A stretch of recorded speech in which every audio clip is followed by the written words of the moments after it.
हरि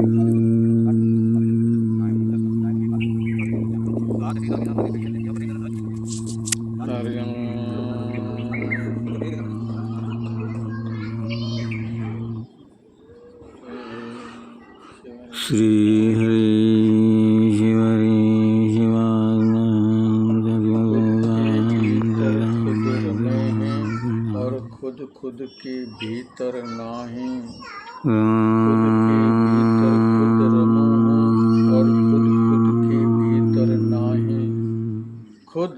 खुद के भीतर हम नाही, सनातनी हैं, फिर भी हम सनातन जी रहे हैं, सनातन पर चल रहे हैं, सनातन को अपनाए हुए हैं और सनातन हमारा सभी जीवों का जीवन है। हम सभी सनातनी हैं, न ऊंच देखते हैं, न नीच देखते हैं, न दाएं देखते हैं, न बाएं देखते हैं, न लाभ देखते हैं, न हानि देखते हैं, न हम अपना कोई स्वार्थ देखते हैं। हम तो सिर्फ वो करते हैं जो हमें करना है। काम हमें सभी को जोड़ कर रखना है, हमें किसी से भेद नहीं करना है। हम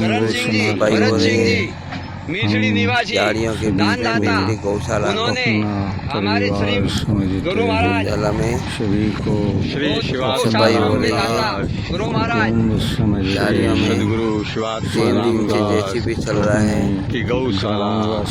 थोड़ी बाकी बची है। सभी को इनका भी धीरे धीरे शहरवासी सब कटिंग होगी। सभी को अपने राज्यवासी समझते हैं और सारे राज्यों में बसे हुए हमारे देश के वासी हम एक कुटुंब हैं और इस कुटुंब को लेकर चलना बड़ा ही कठिन है, क्योंकि सबकी इच्छाओं को आपूर्तित नहीं किया जा सकता है। कुछ तो बाकी रह जाती हैं किसी न किसी कारणवश, और गौशाला का यूट्यूब चैनल बना हुआ है।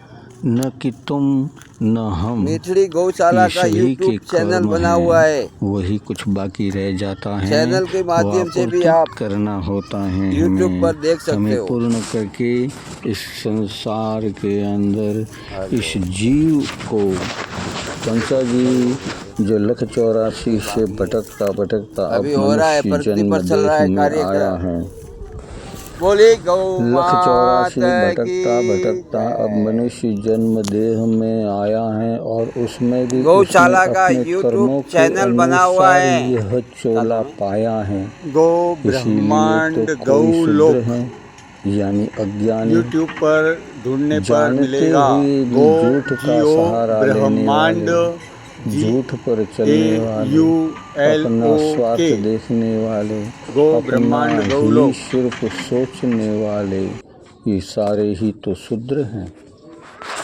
और वैश्य वह हैं जो लाभ और हानि को देखकर अपना भी फायदा देखता है और जगत की सेवा भी करता है। न सिर्फ वो अपना फायदा देखता है, परंतु शूद्र हैं वो सिर्फ अपना और अपना ही फायदा देखते हैं, वही शूद्र हैं। क्षत्रिय हैं वो रक्षा करते हैं और अपने बल से किसी को प्रताड़ित नहीं करना चाहते हैं, परंतु जब उनमें शुद्धता उत्पन्न हो जाती है तो वैश्य वो अपना स्वार्थ देखता है, अपना लाभ देखता है, अपना ही स्वार्थ पूर्ण करने के लिए कार्य करता है। इसी तरह क्षत्रिय भी जब उसमें से सतोगुण चला जाता है तब वो शूद्र हो जाते हैं, उसमें क्षत्रित्व चला जाता है तब वो शूद्र हो जाते हैं। वो वैश्य होने के बाद भी शूद्र हो जाते हैं। और ब्राह्मण वो हैं जो ब्राह्मण समस्त जगत विश्व को ब्रह्म का कल्याण समझाते हैं कि ये शरीर जो हमें प्राप्त हुआ है, इस शरीर से हम इस शरीर से, उस शरीर से, जिस किसी भी शरीर से हम इस शक लख 84 जो बार बार जन्म और मरण लेते हैं, और अब मनुष्य जन्म में आने के बाद हम अपने आप को अमर पाते हैं। परंतु अमर तब तक हैं जब तक हम ब्रह्मत्व को प्राप्त किए हुए हैं। हमने जब ब्रह्मत्व का त्याग कर दिया, उससे क्षत्रिय बन गए, वैश्य बन गए और शूद्र बन गए, तो यही हमारे जन्मों के कर्म का फल है और कुछ भी नहीं है। बार बार श्री सद्गुरु शिवात्मा रामदास राम समझा रहे हैं, मैं भीतर बसा हुआ हूँ, तुम्हारी श्वासों को तुम समझो। ये मैं ही हूँ, यह मैं ही हूँ जो तुम समझ नहीं पा रहे हो। न जाने तुम्हारी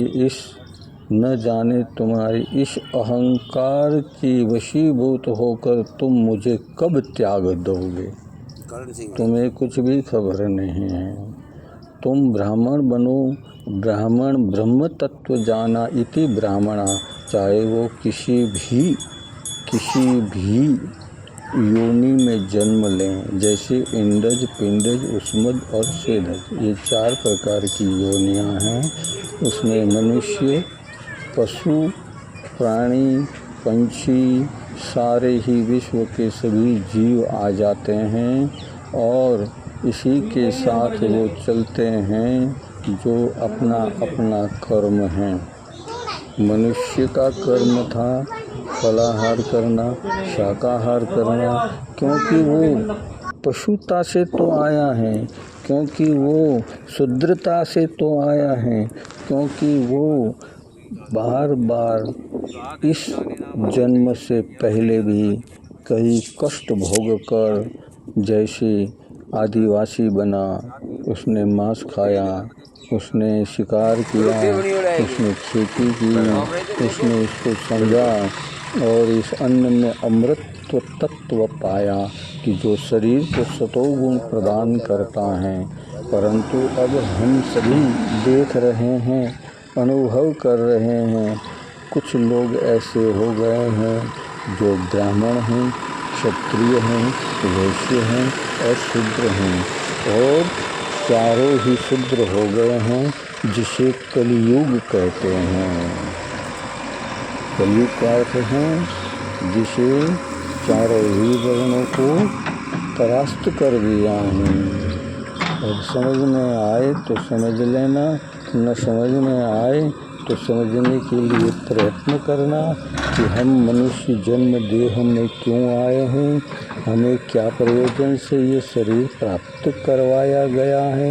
हमने कितनी चाहत की थी इस ऊर्जा ने कि मैं यहाँ प्रकट हूँ और इस ऊर्जा से बलिष्ठ होकर मैं अपना शरीर धारण करके इस ऊर्जा का जो जीव पिता के शरीर में उत्पन्न हुआ था, वो ऊर्जा जीव अपना कल्याण कर सके और साथ में विश्व का भी कल्याण कर सके। इसीलिए भारत भूमि पर इतने संत महात्मा तपस्वी हो चुके हैं और सर्व से आदि योगी जो शिव हैं वही समझा रहे हैं कि ये सारा संसार एक दिन भस्म हो जाना है। तो आदि योगी कौन है?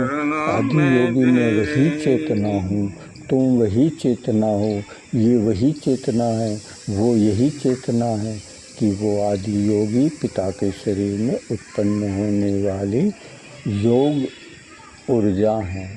जो शिव हैं वो शक्ति को धारण किए हुए नहीं हैं, शक्ति हैं परंतु शक्ति को धारण किए हुए नहीं हैं। वो स्वयं शिव हैं, यानी सुषुप्त अवस्था में हैं। उसे जगाना है, उसे छेड़ना है कि मैं कौन से रास्ते पे चल रहा हूँ, क्या यह मार्ग सही है, क्या यह मार्ग उचित है, कि यह मार्ग कर्म का बंधन कारक नहीं है। क्योंकि अभी तो हम सब कुछ जानते हैं, इसीलिए हमें समझना है खुद को जानना है। खुद के भीतर से खुद को समझोगे, खुद के भीतर जाकर कि मुझे ये संसार में आने का कारण क्या था और अभी मैं इस कारण को भुला क्यों बैठा हूँ और अभी मुझे कुछ कोई समझा रहा है, तो यह कारण मैं अपने भीतर उतार कर अपने ईश्वरीय तत्व यानी सनत कुमार, सनानंद, सनत कुमार और सनातन, इनको ही प्रणाम करके ये हमारे भीतर बसे हुए हैं प्रथम ऊर्जा धर्म को है। बचाने के लिए संसार में स्वयं को जगाना होगा, एक करना होगा, उदय करना होगा। सारे पिता के शरीर की ऊर्जा से उत्पन्न होने वाला वीर्य अंड से जाके मिला तो सबसे पहले उसे 4 तत्व प्राप्त हुए, जो सनत कुमार, सनातन पर कहूँ तो समझ लेना ये चारों भाई हैं। ये चारों भाई यानी वेद के अभी भी बाल्य स्वरूप में हैं। ध्यान रखना, इनकी उम्र नहीं बढ़ती है। क्यों नहीं बढ़ती हैं? क्योंकि ज्ञान तो सीमित रखा गया है, ज्ञान को आवृत्तित किया गया है और वो ब्रह्मा से उत्पन्न हुए हैं। सनातन, सनत कुमार, सनातन। अब हमें ही समझना है, हमें ही जानना है, हमें ही अनुभव करना है कि यह जो रामायण महाभारत इसमें बताया गया हम समझ लेंगे तो हमें कुछ उपनिषदें समझ में आएगी और उपनिषदें कुछ समझेंगे तो हम पुराणों को समझेंगे, उसके बाद ही हम वेद को समझ पाएंगे और वेद को जब समझ जाएंगे तब हम ब्रह्मत्व को प्राप्त कर लेंगे। क्योंकि अभी हमने वेद नहीं समझाए, अभी तो हमने सिर्फ कहानियाँ सुनी हैं, सिर्फ पुस्तकें पढ़ी हैं, सिर्फ महाभारत, रामायण, पुराण, गीता इन सब का ज्ञान प्राप्त किया है, परंतु वो जब तक भीतर उतर कर अपने अनुकरण में नहीं आता है तब तक यह समझ लो कि हम अभी भी वो मुक्ति के मार्गी हैं। मुक्त होने के लिए मनुष्य जन्म देह अवतार प्राप्त हुआ है, मोक्ष का द्वार हमें प्राप्त हो गया है और मोक्ष के द्वार प्राप्त होने से हमें स्वर्ग का सुख प्राप्त हुआ है और स्वर्ग के सुख में बैठा हुआ मैं वो इंद्र क्या कर रहा हूँ? क्या मेरे इस संसार के अंदर मैं कुछ ज्ञान प्राप्त करने के बाद मुक्ति का मार्ग अपना रहा हूँ या कर्म बांध रहा हूँ? यह तो मुझे ही समझना है।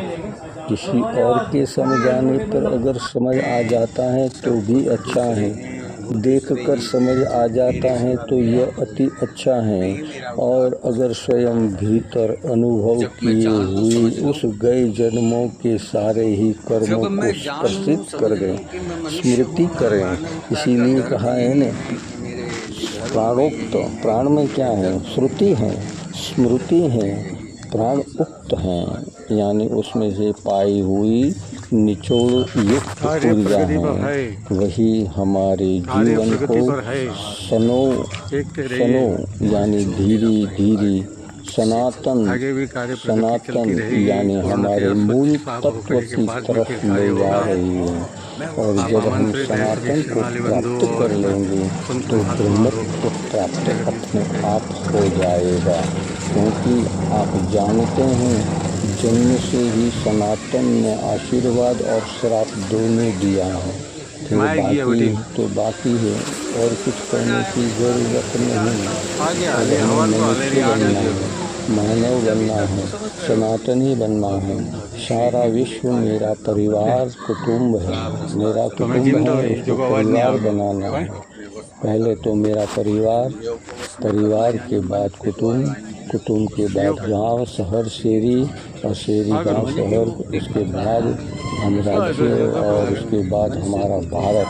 और हमारा भारत अगर सनातनी हो जाएगा तो सारा विश्व ही सनातनी हो जाएगा।